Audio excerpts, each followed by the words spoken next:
ทุกข์ที่ตนหลงนั่นแหละเป็นทางแห่งพระนิพพานอันเป็นธรรมหมดจดอายังอิตาลาปัสสัทธิรามิวานุภาวติหมู่มนุษย์นอกนั้นย่อมและน้อมและลอยอยู่ตามฝั่งในนี้เองเยนะโคสัมมาทัฏฐะเตธัมเมธัมมานุวัตติโนก็ชนเหล่าใดประพฤติสมควรแก่ธรรม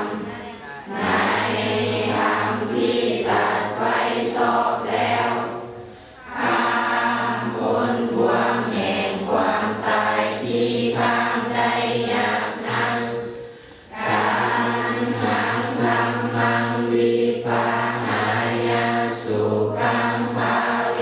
ทาปันติโตจงเป็นบัณฑิตและทำจำเสียแล้วจะเดินทำขาวจ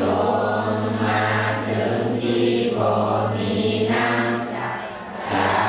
กที่มีน้ำอันเป็นที่สาธารซึ่งสัตว์ยินดีได้โดยยากคิดนั้นบัณฑิตทั้งหลายเราใดโอ้คงดีแล้วโดยถูกต้องในองค์เป็นเหตุตัสสะหูทั้งหลายยินดีแล้วในอาสาละความยึดถือขีนาสาวาสุติมันโตเตโลเกกาลินิพุตตติบัณฑิตทั้งหลายเหล่านั้นย่อมเป็นผู้บ่มีอาสาวะมีความโปรดใสดังสาหิตในโลกครั้งนี้แลขันธ์ขันธ์ห้าเป็นของหนักเนื้ออาโลจากภูขาโลบุคคลแลเป็นผู้แบกของหนักพาไปอาราธานังทุกขังโลเกนิคิปิตาวาคารุงภารังอาลิยาเจ้าสาลัดทิมของนางทรงเสียแล้วอันยังภารังอานาทิยังทางบ่หยิบช่วยเอาของนางอันอื่นขึ้นมาอีกเป็นผู้หมดสิ้นปรารถ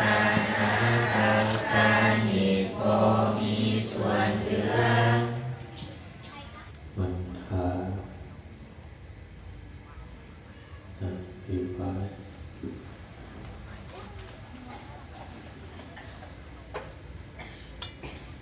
อันสรี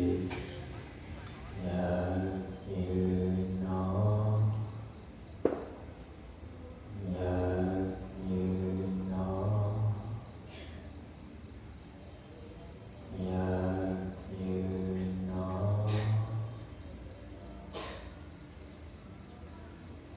ยื